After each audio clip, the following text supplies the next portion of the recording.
ఊపిరి పీల్చుకోవాలంటే ఓ క్షణం తటపటాయించాల్సిన స్థితి. దీనికి కారణం అణువణువున నిండిన కాలుష్యం.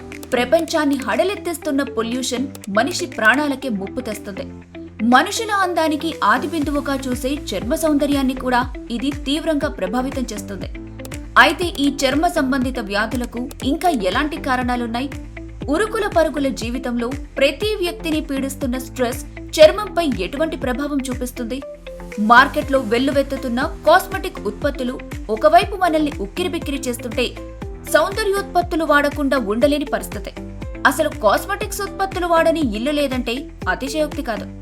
అయితే నిజానికి మీ మేని రంగుని మార్చడం సాధ్యమేనా? మీ చర్మం రంగుని మార్చే శక్తి మార్కెట్లో వెల్లువెత్తుతున్న కాస్మెటిక్స్ కుందా? మీ చర్మ సౌందర్యాన్ని పెంచి నిగనిగలాడే మేని మీ సొంతం కావాలంటే ఏం చేయాలి? ఇలాంటి ఎన్నో అనుమానాలను నివృత్తి చేసేందుకు ప్రముఖ డెర్మటాలజిస్ట్ డాక్టర్ పార్థసారథి గారు మనతో ఉన్నారు. చర్మ సంబంధిత వ్యాధుల నివారణలో అరుదైన ప్రయోగాలు చేస్తూ దశాబ్దాల అనుభవాన్ని గడించి తన శాస్త్రబద్ధమైన అనుభవాన్ని రంగరించి వైద్యం అందిస్తూ సమాజ సేవ చేస్తూ భవిష్యత్ తరాలకు ఆదర్శంగా నిలుస్తున్న డాక్టర్ పార్థసారథి గారు మన ముందున్నారు. డాక్టర్ గారిని అడిగి మన అనుమానాలను నివృత్తి చేసుకుందాం రండి. Hi hello viewers, welcome to వేదిక టీవీ.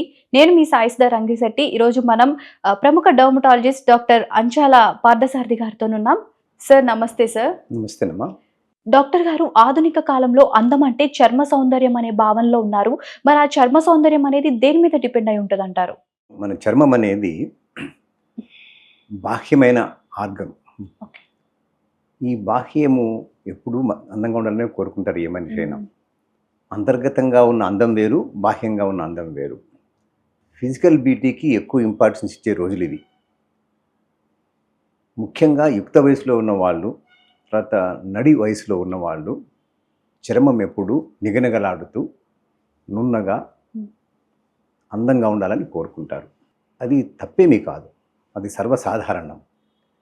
ఈ చర్మం అందానికి చాలా రకాల పద్ధతులు ఉన్నాయి. అంటే అందాన్ని తీర్చిదిద్దడానికి చాలా రకాల పద్ధతులు ఉన్నాయి. మనం వాడే పౌడర్ దగ్గర నుంచి, క్రీమ్స్ దగ్గర నుంచి, లోషన్స్ దగ్గర నుంచి, తర్వాత పీల్స్ దగ్గర నుంచి చాలా చాలా రకాలుగా ఉన్నాయి. ఈ మధ్య కాలంలో లేజర్సు, తర్వాత కెమికల్ పీల్స్ అందుబాటులోకి వచ్చాయి బాగా. దానితోటి చర్మం ముడతలు తగ్గేదానికి, అలాగే చర్మంలో ఉన్న మొటిమలు తగ్గేదానికి, అలాగే చర్మం మీద ఉన్న నలుపు తగ్గడానికి, అలాగే చర్మము కొంచెం మందబారిపోతే ఆ మృదుత్వం తెచ్చుకునేదానికి ముఖ్యంగా కెమికల్ పీల్స్, లేజర్సు, బోటాక్స్ అనే ఇంజెక్షన్స్, ఫిల్లర్స్ అనే ఇంజెక్షన్స్, ఇలా రకరకాలుగా వారి వారి యొక్క చర్మ తత్వాన్ని బట్టి డాక్టర్లు ఇస్తూ ఉంటారు. ఇంతేకాకుండా కొల్లేజన్ అనే మధ్యన క్యాప్సూల్స్, కొల్లేజన్ పౌడర్స్ కూడా వచ్చేసాయి. అంటే ఆ కొల్లేజన్ మనకు తగ్గిపోయినప్పుడు మనకు ముడతలు వస్తాయి కాబట్టి ఆ కొల్లేజన్ ఇంప్రూవ్ చేస్తానికి రకరకాల కొల్లేజన్ క్యాప్సూల్స్ కానీ, శాచెట్స్ కానీ, లోషన్స్ కానీ అందుబాటులోకి వచ్చాయి. సో వీటితోటి చర్మాన్ని ఇంకొంచెం మంచిగా అందంగా దిద్దుకోవాలని అనుకుంటారే కానీ ఒక్కటి గుర్తుంచుకోవాలి ఇందులో.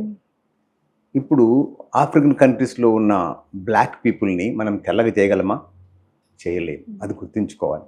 ఒకప్పుడు చర్మం మంచిగా నిగనిగలాడుతూ ఉండి తర్వాత కాలక్రమేణా చర్మం నలుపు వచ్చినా, చర్మం కాస్త ముడతలు పడినా అప్పుడు దానికి ఏదైనా ట్రీట్మెంట్ చేయగలిగేమేమో కానీ మా డెర్మటాలజిస్టులు. అంతేగాని నలుపు చర్మాన్ని పూర్తిగా తెలుపు చేయడం, అలాగే తెలుపు చర్మాన్ని పూర్తిగా నలుపు చేయడం సాధ్యం కాదు. అంటే ఇప్పుడు ఇవన్నీ యూజ్ చేసిన తర్వాత సైడ్ ఎఫెక్ట్స్ కూడా ఉంటాయి కదా సార్? సైడ్ ఎఫెక్ట్స్ చాలా ఉంటాయమ్మా. సైడ్ ఎఫెక్ట్స్ను ఆలోచించే మనం మందులు ఇవ్వాల్సి వస్తుంది. ప్రపంచంలో సైడ్ ఎఫెక్ట్ లేని ఒక మందు అంటూ ఏది లేదు, ఇంక్లూడింగ్ పారాసిటమాల్ ఆల్సో. జ్వరం వచ్చినప్పుడు పారాసిటమాల్ చేసుకుంటాం. పారాసిటమాల్ తోటి కిడ్నీ ఫెయిల్యూర్ రావచ్చు, డ్రగ్ రియాక్షన్స్ రావచ్చు, పేషెంట్ సివియర్ స్కిన్ ర్యాషెస్ వచ్చి అవస్థలు పడవచ్చు.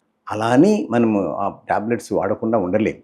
కానీ అతిగా వాడితే, ఏదైనా సరే అతిగా వాడితే అది ప్రమాదమే. అతిగా వాడకూడదు. డాక్టర్ సలహాను పాటించి వాడితే మంచిది. ఇంకొకటి ఏంటంటే ఈ మధ్యకాలంలోనే మనకు సెలబ్రిటీస్ కొంతమంది ఈ anti ageing creams, anti ageing lotions, anti ageing tablets బారిన పడుతున్నారు. మనం ఒకటి గుర్తుంచుకోవాలి, కొంతవరకు మనం డాక్టర్గా డెర్మటాలజిస్ట్గా మేము చేయగలం కానీ ఆ చర్మాన్ని మంచి చేసేదానికి పూర్తిగా 42 ఇయర్స్ ఓల్డ్ ఉమెన్ని 30 ఇయర్స్ ఓల్డ్ ఉమెన్గా మనం చేయలేమమ్మా. అది గుర్తుంచుకుంటే బాగుంటుంది. ఈ మధ్య కాలంలో చూసుకున్నట్లయితే పిగ్మెంటేషన్ అలానే మొటిమలు కూడా టీనేజర్స్ని ఎక్కువ ఇబ్బంది పెడుతున్నాయి. వాళ్ళు చాలా మానసిక ఒత్తిడికి గురవుతున్నారు. సో వాటికి మీరు చికిత్స ఏ విధంగా చేస్తారు? వాటికంటూ ఒక క్యూర్ ఉందంటారా? మొటిమలకు ట్రీట్మెంట్ అంటూ శుభ్రంగా 100% ఉంది. పూర్తిగా నయం అవుతాయి. మొటిమలు ఎందుకు వస్తాయంటే యుక్త వయసులో వస్తాయి మొటిమలు. ఓకే. యుక్త వయసులో మనకు కొన్ని హార్మోన్స్ ఎక్కువ అవుతాయి. మగవాళ్ళకి కానీ ఆడవాళ్ళకి కానీ టెస్టోస్టిరోన్ అనే హార్మోన్ ఎక్కువ అవుతుంది. ఈ హార్మోన్ వల్ల సెబేసిస్ గ్లాండ్స్ ఉంటాయి మన బాడీలో. సెబేసిస్ Okay. గ్లాండ్స్ ఎక్కడెక్కడ ఉంటాయంటే ముఖం మీద, ఛాతీ మీద, భుజాలపైన, వీపు పైన ఉంటాయి. ఈ గ్లాండ్స్ ఆ హార్మోన్ ప్రభావం వల్ల ఎక్కువ ఆయిల్ ఉత్పత్తి చేస్తాయి. ఆయిల్ ఉత్పత్తి చేసినప్పుడు మనకు ఎలా ఆయిల్ ఫుడ్ ఎలా ఇష్టమో మన మీద ఉన్న బ్యాక్టీరియా కూడా ఆయిల్ అంటే ఇష్టం. ఆయిల్ని ఆహారంగా తీసుకొని ఆయిల్ని ఆమ్లాలుగా స్ప్లిట్ చేస్తుంది, యాసిడ్స్గా స్ప్లిట్ చేస్తుంది. ఈ యాసిడ్స్ పోర్స్ని బ్లాక్ చేస్తాయి. అప్పుడు మొటిమలు ఏర్పడతాయి. ఇది కారణం, మొటిమలు ఏర్పడడానికి కారణం. అంతేకాకుండా మనం తినే ఫుడ్ని బట్టి కూడా, అంటే ఎక్కువగా హై గ్లైసిమిక్ ఫుడ్, అంటే ఎక్కువగా కార్బోహైడ్రేట్స్ ఉన్న ఫుడ్, గ్లూకోజ్ ఉన్న ఫుడ్ ఎక్కువగా తీసుకోకూడదు. మంచి మందులతోటి, ఆయింట్మెంట్స్ తోటి మొత్తం శుభ్రంగా మొటిమలను తొలగించుకోవచ్చు. స్కిన్ ఇన్ఫెక్షన్స్కి కారణం ఏంటి? అసలు వాటికి ఒక చికిత్స ఉందంటారా? స్కిన్ ఇన్ఫెక్షన్స్ చాలా కారణాలు ఉన్నాయమ్మా. ఇన్ఫెక్షన్స్ అన్నప్పుడు మనం అది బ్యాక్టీరియా వల్ల రావచ్చు, వైరస్ వల్ల రావచ్చు, ఫంగస్ వల్ల రావచ్చు, బ్యాక్టీరియాయిడ్స్ వల్ల రావచ్చు. ఇలా రకరకాలుగా సూక్ష్మ క్రిముల వల్ల వచ్చే వాటిని ఇన్ఫెక్షన్స్ అంటాం. మనకు సాధారణంగా వచ్చేటివి ఈ వేసవి కాలంలో వచ్చేటివి ముఖ్యంగా వేడిగడ్డలు అంటాం, సెగగడ్డలు అంటాం. అవి మామిడి పళ్ళు తింటే ఎక్కువ వస్తుందనే అపోహ కూడా ఉంటుంది. అలాగే గజ్జల్లో తామర ఉంటుంది, గజ్జల్లో తామర, అలాగే చంకల్లో కూడా తామర వచ్చే అవకాశం ఉంటుంది. అది ఫంగల్ ఇన్ఫెక్షన్. అలాగే ఈ తామర కాకుండా గజ్జి అని ఒకటి ఉంటుంది. ఈ గజ్జి అనేది వేళ్ళ మధ్యలో వస్తూ ఉంటుంది, వేళ్ళ మధ్యలో వీరుగా దురద పెడుతూ ఉంటుంది. అది చంకలో, బొడ్డు దగ్గర, మర్మాంగవాల వైపున కూడా ఎక్కువగా ఉంటుంది. అది మనిషి నుంచి మనం తొందరగా వ్యాపిస్తుంది. అది ఒక పారాసైట్ వల్ల వస్తుంది, మైట్ వల్ల వస్తుంది. స్కేబీస్ మైట్ అని ఒక చిన్న పారాసైట్ సూక్ష్మజీవి వల్ల వస్తుంది. అలాగే వైరల్ ఇన్ఫెక్షన్స్ వస్తాయి. హెర్పీస్ జోస్టర్ అని, హెర్పీస్ సింప్లెక్స్ అని, చికెన్ పాక్స్ అని, ఇవన్నీ వైరల్ ఇన్ఫెక్షన్స్. ఇలా వైరల్ ఇన్ఫెక్షన్స్ అనేవి వాతావరణంలో ఉన్న వైరస్ వల్ల మనకు వచ్చి చేరుతాయి. మనిషి నుంచి మనిషికి వస్తాయి. వాతావరణంలో ఉన్న గాలిని పీల్చుకోవడం ద్వారా కూడా వైరల్ ఇన్ఫెక్షన్స్ వస్తాయి. అలాగే బ్యాక్టీరియా కూడా మనం శుభ్రంగా శుచిగా లేకపోవడం వల్ల బ్యాక్టీరియల్ ఇన్ఫెక్షన్స్ ఎక్కువగా వచ్చి చేరుతాయి. డయాబెటిక్ పేషెంట్స్లో అవి ఎక్కువగా వస్తాయి. చర్మ సమస్యలు జెనెటిక్గా వస్తాయా, లేకపోతే ఇంకా ఇతర ఏమైనా కారణాల వల్ల అట్లా వస్తుంది అంటారా? చాలా రకాల చర్మ వ్యాధులు జెనెటిక్గా, అంటే వంశపారంపర్యంగా సంక్రమించే అవకాశం చాలా ఉంది. చేప చర్మం లాగా, చేప పొట్టులాగా చర్మం వస్తూ ఉంటుంది. దాన్ని ఇక్తియోసిస్ అంటాము. అది జెనెటిక్ డిసీజే. అలాగే ఎపిడెర్మోలోసిస్ బుల్లోజా అని మొత్తం బొబ్బలు వస్తుంటాయి, నీటి బొబ్బలు వస్తుంటాయి చేతుల మీద. ఎక్కడ దెబ్బ తగిలితే అక్కడ ఎక్కువ అవుతూ ఉంటాయి. దాన్ని ఎపిడెర్మోలోసిస్ బుల్లోజా, అది కూడా ఒక జెనెటిక్ వ్యాధి. సోరియాసిస్ కూడా వంశపారంపర్యంగా వస్తుంది. బుల్లి కూడా వంశపారంపర్యంగా వస్తుంది. అలాగే ఎగ్జిమా, అటోపిక్ ఎగ్జిమా అంటాము. అటోపిక్ ఎగ్జిమా కూడా వంశపారంపర్యంగా వస్తుంది. అలాగే కొన్ని రకరకాల వంశపారంపర్యం వచ్చే డరియర్స్ డిసీజ్ అని, లేకుంటే జీరోడర్మా పిగ్మెంటోజం అంటే ఫోటో సెన్సిటివిటీ ఉండే డిసీజెస్ కొన్ని, ఇలా వంశపారంపర్యంగా వచ్చే వ్యాధులు మోర్ దెన్ 1000 దాకా ఉన్నాయమ్మా చర్మ డెర్మటాలజీ లిస్ట్లో. ఎలాంటి సమస్యలను క్రానిక్ స్కిన్ డిసీజెస్ అంటారు? ఇట్లాంటి వాటికి ట్రీట్మెంట్ ఎలా ఉంటుంది? ఏ విధంగా ఉంటుంది? ఇవి కంప్లీట్గా క్యూర్ అయ్యే ఛాన్సెస్ ఉన్నాయంటారా? క్రానిక్ స్కిన్ డిసీజ్ అంటే ఏ డిసీజ్ అయితే వెంటనే తగ్గకుండా పోతుందో, ఇప్పుడు యాక్నే ఉందమ్మా, తొందరగా తగ్గిపోతుంది, దాన్ని క్రానిక్ అనం మనం. లేదు, సోరియాసిస్ ఉంది. సోరియాసిస్ చాలా క్రానిక్గా ఉంటుంది. అలాగే బొల్లి ఉంది, చాలా క్రానిక్గా ఉంటుంది. అలాగే ఎగ్జిమా ఉంది, ఇవి చాలా క్రానిక్గా ఉంటాయి. ఇటువంటి వాటిని క్రానిక్ డిసీజెస్ అంటాం. అలాగే క్రానిక్ అర్టికేరియా, కొంతమంది దద్దులతోటి క్రానిక్గా కొన్ని సంవత్సరాల పాటు దాంతో బాధపడుతూ ఉంటారు. ఇటువంటి క్రానిక్ డిసీజెస్కి స్పెషలిస్ట్ ట్రీట్మెంట్ చాలా అవసరం అవుతుంది. ఏవైతే జబ్బులు తొందరగా తగ్గక సతాయిస్తూ ఉంటాయో నెలల తరబడి, సంవత్సరాల తరబడి, వాటిని క్రానిక్ డిసీజ్ అంటాం. అలానే మనం చూసుకున్నట్లయితే డాక్టర్ గారు, యాంగ్జైటీ, డిప్రెషన్ వీటి వల్ల చాలా మంది సఫర్ అవుతూ ఉన్నారు. బయట వాళ్ళ ప్రాబ్లమ్స్ వాళ్ళకు ఉంటూ ఉన్నాయి. వాటి వల్ల ఏమైనా స్కిన్ ప్రాబ్లమ్స్ వచ్చే ఛాన్సెస్ ఉన్నాయంటారా? అంటే చర్మ సంబంధిత వ్యాధులు ఎక్కువగా వచ్చే అవకాశం ఉందంటారా, లేకపోతే వాటికి దీనికి సంబంధం ఏం లేదు అంటారా?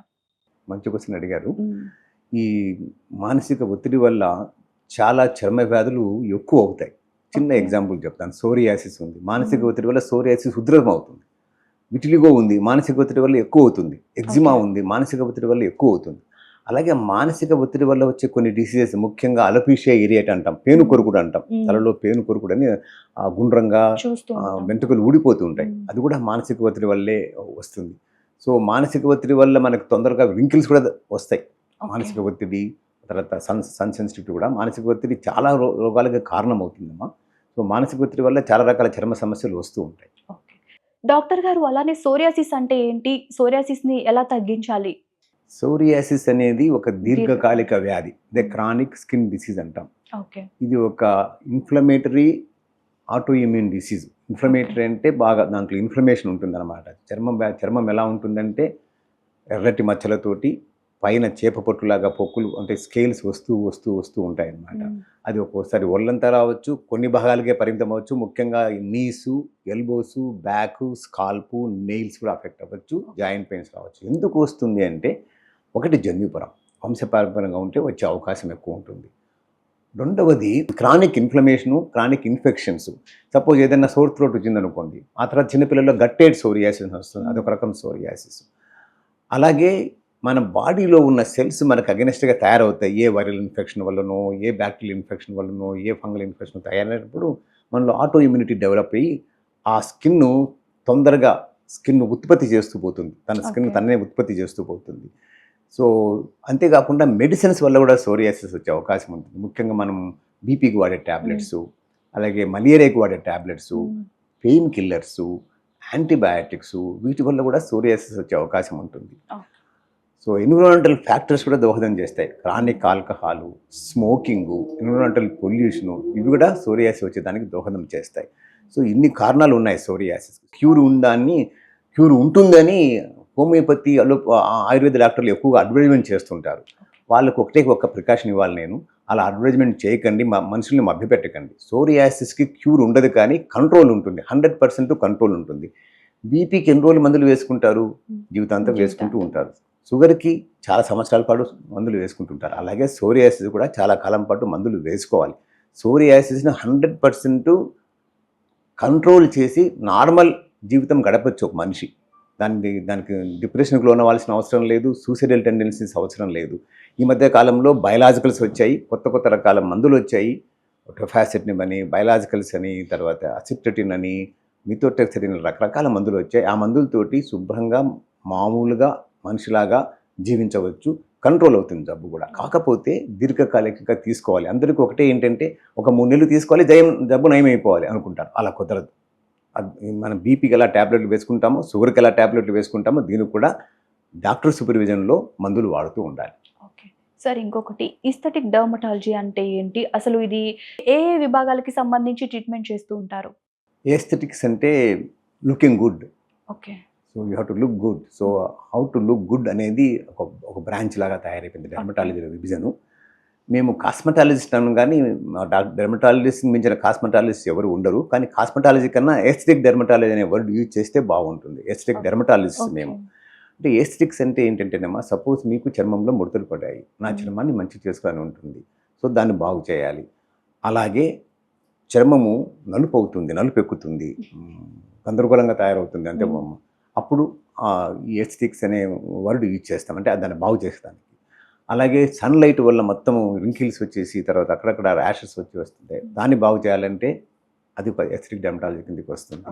సో ఇలా ఒక చర్మ సౌందర్యాన్ని నిముడింపజేసేదానికి కొత్తగా వచ్చిన మచ్చలు లేకుంటే పిగ్మెంటేషన్ అంటాం, వాటిని తొలగించడానికి, అలాగే ముడతలు, తర్వాత కొన్ని చిన్నవన్నీ స్కిన్ క్యాన్సర్స్ కూడా వస్తాయమ్మా. Skin cancers, seborrheic keratosis, DPN, ఇలా రకరకాల చిన్న వస్తాయి. నీవై మచ్చలు, ఒంటి మీద పుట్టు మచ్చలు వచ్చి అందవికరంగా తయారవుతారు, అవి తొలగించడానికి ఉపయోగపడే ఒక డెర్మటాలజీ యొక్క ఒక విభాగాన్నే ఎస్థెటిక్ డెర్మటాలజీ అంటాం.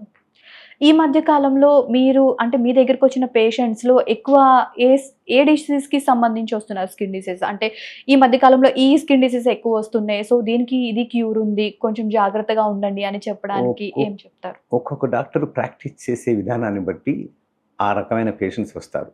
నేను ఓన్లీ ఎస్థెటిక్ డెర్మటాలజీనే ప్రాక్టీస్ చేస్తున్నాను అనుకోండి, నాకు ఎక్కువగా బ్యూటీ కన్సర్న్డ్ పేషెంట్స్ ఎక్కువ వస్తారు.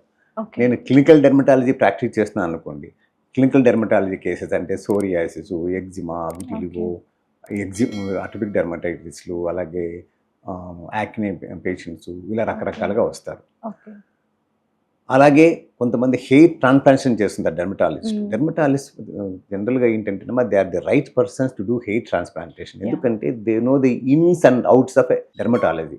హెయిర్ గురించి కానీ, నెయిల్ గురించి కానీ, స్కిన్ గురించి కానీ కొన్ని సంవత్సరాల పాటు చదివేది ఒక డెర్మటాలజిస్ట్ ఒక్కడే. మిగతా ఏ డాక్టర్ కూడా చదవడు ఆ విధంగా. అందుకని హెయిర్ ట్రాన్స్ప్లాంటేషన్స్, డెర్మటాలజిస్ట్ ద్వారా జరిగిన హెయిర్ ట్రాన్స్ప్లాంటేషన్స్ చాలా మంచిగా ఉంటాయి.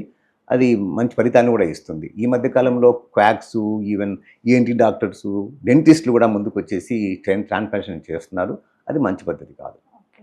అలానే మనం చూస్తూనే ఉన్నాం మైకేల్ జాక్సన్ కలర్ చేంజ్ చేసుకున్నారని కూడా మనం వింటూనే ఉన్నాం. సో, అలాంటి వాటి వల్ల యూజ్ ఉందంటారా? లేకపోతే సైడ్ ఎఫెక్ట్స్ కూడా ఉన్నాయంటారా? అవును. అది అయ్యేదానికి అవకాశం ఉంది.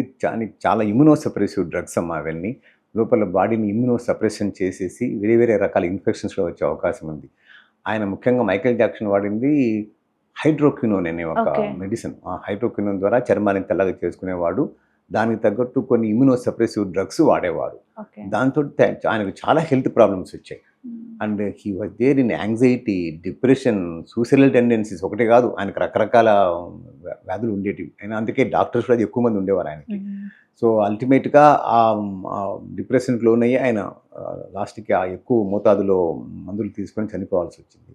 చర్మము నలుపు చర్మాన్ని తెలుపు చేసేదానికి ఉన్నాయి కానీ బట్ అది అంత మంచిది కాదు. ఓకే.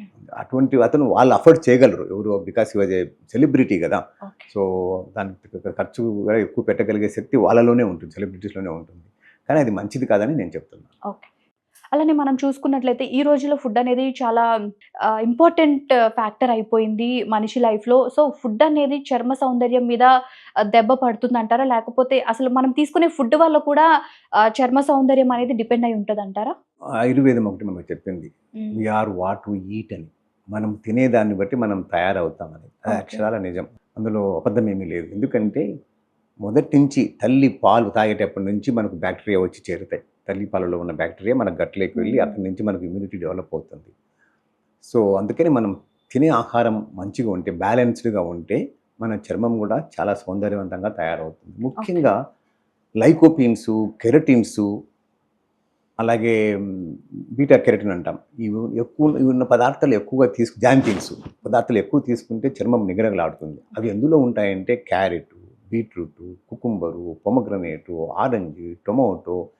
సో ఇలా అన్నిట్లో ఎక్కువగా ఉన్న ఈవెన్ మ్యాంగోస్ కూడా, మ్యాంగోస్లో మంచి కెరటిన్ ఉంటుంది. ఏ కాలంలో అయితే మనకు ఏ ఫ్రూట్స్ మనకు దేవుడు అందిస్తాడో అవి తిని తీరాలి. సో వీటి ద్వారా, అలాగే నాన్ ఇన్ఫ్లమేటరీ డైట్, అంటే ఇన్ఫ్లమేషన్ ప్రొడ్యూస్ చేయని డైట్ ఏంటంటే omega-3 ఫ్యాటీ యాసిడ్స్ ఉన్న డైట్. ముఖ్యంగా నట్స్, సీడ్స్, ఫిష్, ఇవన్నిట్లో omega-3 ఫ్యాటీ యాసిడ్స్ ఉంటాయి. ఇటువంటి ఫుడ్. అలాగే మన క్లాసికల్ ఇండియన్ డైట్ ఎందుకంటే సమతుల్యం ఉంటుంది. అన్నము, పప్పు, సాంబారు, రసము, పెరుగు ఇవన్నీ సమతుల్యంగా చేస్తే ఇది ఉంటుంది. అలా కాకుండా తిరగమాతలో చాలా ఔషధ గుణాలు ఉన్నాయి. మనం వేసే తిరగమాత అంటారు చూసారా, దాంట్లో చాలా ఔషధ గుణాలు ఉన్నాయి. సో మనం ఇంట్లో చేసే బ్యాలెన్స్డ్ డైట్ తోటి, అంటే మనం అమ్మ చేసే వంట డెఫినెట్గా మంచి వంట, సమతుల్యం ఉంటుంది. అందుకనే ఎక్కువగా కాయగూరలు, ఆకుకూరలు, ఫ్రూట్స్, నట్స్, సీడ్స్, వీలైతే నాన్ వెజ్లో ఫిష్ తీసుకోండి, నాన్ వెజ్ తీసుకున్న వాళ్ళకి. ఎందుకంటే ఇవి meat and chicken they are inflammatory diets, inflammation produce చేసే డైట్స్. అలాగే cheese, chocolates, pizzas, burgers, cool drinks ఇవన్నీ ఇన్ఫ్లమేషన్ ప్రొడ్యూస్ చేసే diet. So we have to avoid inflammatory diet as well as possible. Inflammatory diet తినడం మానివేయాలి. ఇప్పుడు ఏమైందంటే ఈ మధ్య కాలంలో మనం వెస్టర్నైజ్ అయిపోయిన తర్వాత ఈ పిజ్జాలు, burgers, cool drinks, cakes, ice creams ఎక్కువ వచ్చేసి మన ఆరోగ్యం పాడవుతుందే కానీ మన ఒరిజినల్ ఇండియన్ డైట్ తీసుకుంటే ఎటువంటి పరిస్థితుల్లో ఏ ప్రాబ్లం రాదు. అలానే మార్కెట్‌లో ఎటు చూసినా కూడా ప్రొడక్ట్స్ అనేవి ఫేక్ ప్రొడక్ట్స్ అవ్వని, ఏదైనా సరే చిన్న చిన్న మార్కెటింగ్ చేసుకునే వాళ్ళు కూడా ప్రొడక్ట్స్ తీసుకొనొస్తున్నారు. సో, ఆ ప్రొడక్ట్స్ వల్ల ఏమైనా యూజ్ ఉందంటారా? ఎటువంటి ప్రొడక్ట్స్ యూజ్ చేయాలి? ఒక చర్మంకి సంబంధించిన ప్రొడక్ట్స్ అంటే మనం కేవలం డెర్మటాలజిస్ట్ దగ్గరికి వెళ్లి తీసుకోవాలా? లేకపోతే మార్కెట్‌లో దొరికే ప్రొడక్ట్స్ ఏవైనా తీసుకొని యూజ్ చేయొచ్చంటారా? చాలా ప్రాబ్లమ్స్ వస్తాయి వాటి వల్ల. ఓకే. డాక్టర్ సూపర్విజన్లో లేకుండా తీసుకునే కాస్మెటిక్ ప్రోడక్ట్స్ వల్ల చాలా మందికి చాలా ప్రాబ్లమ్స్ వస్తాయి. మా దగ్గరికి వస్తూ ఉంటారు ఓకే. ప్రాబ్లమ్స్.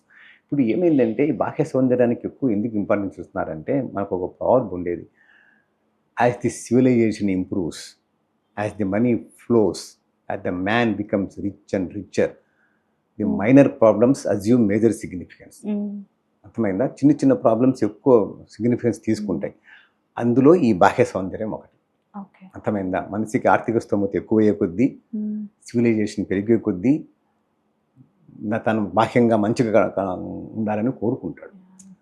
ఒకప్పుడు అది లేదు. 1970s 1980s మేము చదివేటప్పుడు అది లేదనమాట. ఇప్పుడు దీనికి యాస్థెటిక్ డెర్మటాలజీకి ఎక్కువ ఇంపార్టెన్స్ పెరిగిపోయింది.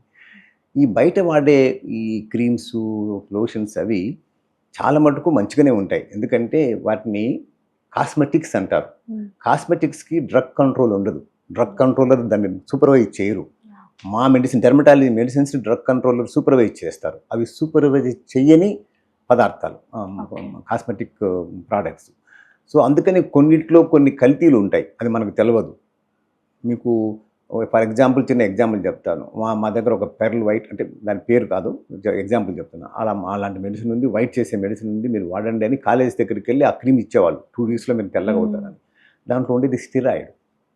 మేము అనలైజ్ చేస్తే తెలిసింది స్టిరాయిడ్. ఆ స్టిరాయిడ్ పెట్టుకుంటే ఎవరైనా కొంచెం తెల్లగా అవుతారు, కానీ పెట్టుకుంటూ పోతే, ఆల్కహాల్ తాగుతూ పోతే లివర్ చెడిపోతుంది, పెట్టుకుంటూ పోతే నీ చర్మం చెడిపోతుంది. అలా జరుగుతున్నాయి అన్నమాట. అలాగే కొన్ని ప్రోడక్ట్స్లో కొన్ని ఇంగ్రీడియంట్స్ రియాక్షన్స్ కాజ్ చేస్తాయి. కొంతమందికి నలుపు వస్తుంది. మనము శాండల్వుడ్తో చేసే కొన్ని రకాల ఆయింట్మెంట్స్ కొన్ని ఉన్నాయి, అవి కొంతమందికి పడనప్పుడు అవి సివియర్గా రియాక్షన్స్ వస్తాయి.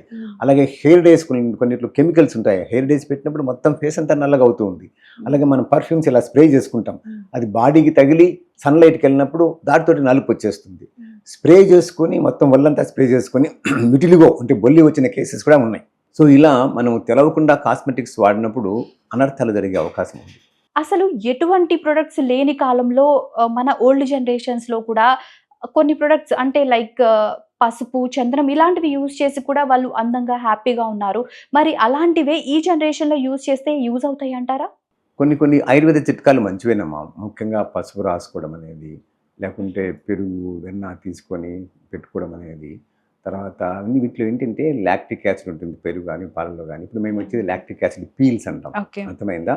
అలాగే హనీ, తర్వాత మ్యాండలిక్ యాసిడ్ ఉంటుంది హనీలో. ఆల్మండ్స్, వాటిలో మ్యాండలిక్ యాసిడ్ ఉంటుంది. ఆల్మండ్ పేస్టు, హనీ పేస్టు అలా పెట్టుకునేవారు. ఆయుర్వేదం నుంచి ఒక లీఫ్లెట్ తీసుకొని మా కాస్మెటాలజీ ఇంప్రూవ్ అయింది, మా యాస్థెటిక్ డెర్మటాలజీ ఇంప్రూవ్ అయింది. అప్పట్లో బాహ్య సౌందర్యానికి ఎక్కువగా ఇంపార్టెన్స్ ఇచ్చేవారు కాదు.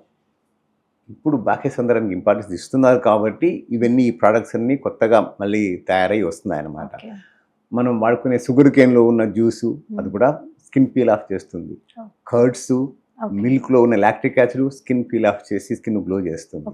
మీకు క్లియోపాత్ర తెలుసు కదా, మిల్క్లో స్నానం ఆడేవారు, అవునా కదా?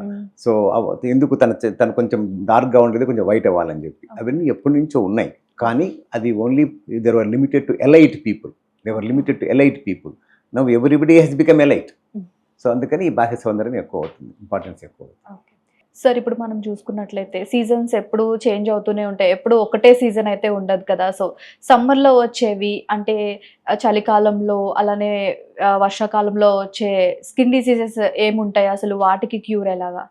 సీజన్ బట్టి స్కిన్ డిసీజెస్ కూడా మారుతూ ఉంటాయమ్మా. ముఖ్యంగా వేసవి కాలంలో మనకి చెమటలు ఎక్కువ పోస్తాయి కాబట్టి చెమటకాయలు అంటాం. చెమటకాయలు వస్తాయి. చెమటకాయలు ఎందుకు వస్తాయంటే ఎక్కువ చెమట పోసినప్పుడు మన స్కిన్ సెల్స్ మళ్ళీ చెమటను రీఅబ్జార్బ్ చేస్తాయి. అబ్జార్బ్ చేసినప్పుడు అప్పుడు చిన్న చిన్న పొక్కులాగా తయారై చెమట పొక్కులు అంటాం. దాన్ని మిలియేరియా అంటాం. అంటే మిలియేరియా క్రిస్టలినా, మిలియేరియా ప్రొఫండా ఇట్లా పేర్లు ఉంటాయి వాటికి. మిలియేరియా రూబ్రా అని. అంటే చెమటకాయలు రకాలు, ఎర్రటివి, తెల్లటివి, పుండు వచ్చేటివి ఇలా ఉంటాయి అన్నమాట. అంతేకాకుండా ఈ వేసవి కాలంలో సెగగడ్డలు ఎక్కువ వస్తాయి. సెగగడ్డలు అంటే మనము ఫరంకుల్స్ అంటాం. ఫరంకుల్స్, ఫాలికులైటిస్ ఎక్కువ వస్తాయి. అలాగే వేసవి కాలంలో ఫంగల్ ఇన్ఫెక్షన్స్ ఎక్కువ వస్తాయి. తామర అంటే చంకలోను, గజ్జల్లోను, పిరుదుల మధ్యన రౌండ్గా తామర మచ్చలు వస్తాయి. రింగ్ వామ్ అంటారు వాటిని. అవి తామర మచ్చలు కూడా చాలా ఎక్కువగా వస్తాయి వేసవి కాలంలో. అలాగే వేసవి కాలంలో మనకి ఈ గజ్జి అంటే స్కేబీస్ అంటాం, స్కేబీస్ రావడము. అలాగే చెమట ఎక్కువ పోసి మీకు ఈ యాక్ని అంటే చంకలో, తర్వాత గజ్జల్లో స్మెల్ రావడం, దాన్ని బ్రోమోహైడ్రోసిస్ అంటాం. లేకుంటే అంటే చెమట పోసిన తర్వాత ఆ చెమటకు వాసన రావడాన్ని. సో ఇలాంటివి కొన్ని చర్మ సమస్యలు వస్తూ ఉంటాయి. అందులో కొన్నే చెప్పాను నేను. ఇక చలికాలంలో ముఖ్యంగా అందరం ఒకరి దగ్గర ఎక్కువగా దగ్గరగా పడుకుంటారు. విలేజెస్లో కానీ ఎక్కడైనా సరే ఒకరి దగ్గర ఒకరు ఎక్కువ పడుకుంటారు. అలాగే హాస్టల్లో కూడా దగ్గర దగ్గర ఉంటారు. ఎందుకంటే చలికి కొంచెం దగ్గర అవుతారు, మనుషుల దగ్గర అవుతారు. అప్పుడు ఈ స్కేబీస్ అనే వ్యాధి ఎక్కువ వస్తుంది, గజ్జి అనే వ్యాధి ఎక్కువ వస్తుంది.